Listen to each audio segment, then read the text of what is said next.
Hi friends, தட்டைப்பயிறு குழம்பு. தட்டைப்பயிறு வந்துட்டு சுத்தமாக வாஷ் பண்ணிவிட்டு நைட்டே வந்துட்டு ஊற வச்சுருங்க. சின்ன லெமன் சைஸில் புளி ஊற வச்சுக்கிறேன். 1/2 hour ஊறினா போதுங்க. புளி சாறு மட்டும் போதும்.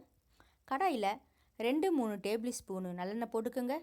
ஆயில் சுடன உடனே 2 நார்மல் சைஸு பெரிய வெங்காயம், அது கூட ஒரு கைப்பிடி வெள்ளைப்பூண்டு மிக்ஸ் பண்ணிக்கோங்க. நல்லா பொன்னிறமாக வதங்கட்டும். மறுபடியும் கடாயில் ஆயில் தேவையில்லை.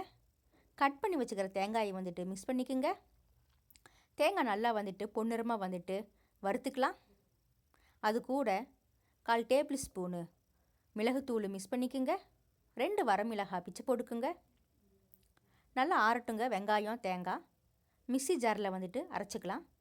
கட் பண்ணி வச்சுக்கிற 3 தக்காளியும் அரைச்சிக்கலாங்க. குக்கரில் பார்த்திங்கன்னா 3-4 டேபிள் ஸ்பூனு நல்லெண்ணெய் போட்டுக்கிறேன். ஆயில் நல்லா சூடாயிருச்சு. 1/4 டேபிள் ஸ்பூனு கடுகு, 1/2 டேபிள் ஸ்பூனு சீரகம், ஒரு கொத்து கருவேப்பிலை, 2 பச்சை மிளகாய் கட் பண்ண வேண்டாம், அப்படியே மிக்ஸ் பண்ணிக்கலாம். அது கூட கட் பண்ணி வச்சுக்கிற 3 கத்திரிக்காய், ஒரு உருளைக்கிழங்கு மிக்ஸ் பண்ணிக்கோங்க. வதங்கட்டுங்க காய். அதிலே 1/2 டேபிள் ஸ்பூனு சாம்பார் தூள், 2 டேபிள் ஸ்பூனு மல்லித்தூள், 1/4 டேபிள் ஸ்பூனு மிளகாய்த்தூள், 1/4 டேபிள் ஸ்பூனு பெருங்காயத்தூள், 1/4 டேபிள் ஸ்பூனு மஞ்சத்தூள், தேவையான அளவுக்கு சால்ட்டு மிக்ஸ் பண்ணிக்கோங்க. ஊற வச்ச பயிரையும் நம்ம மிக்ஸ் பண்ணிக்கலாம். காய் கூட கலந்து விட்டுருங்க. அரைச்ச மசாலாவும் மிக்ஸ் பண்ணிக்கலாம்.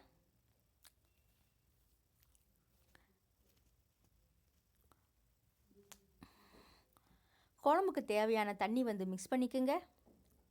புளிசாறு மிக்ஸ் பண்ணிக்கோங்க. குழம்பு நல்லா கொதித்து வர்றப்போ கட் பண்ணி வச்சுக்கிற மல்லித்தலையை மிக்ஸ் பண்ணிக்கலாம். 2 விசில் விட்டால் போதுங்க. குக்கரில் நல்லா விசில் போனதுக்கப்புறமா குக்கர் மூடி ஓப்பன் பண்ணிக்கோங்க.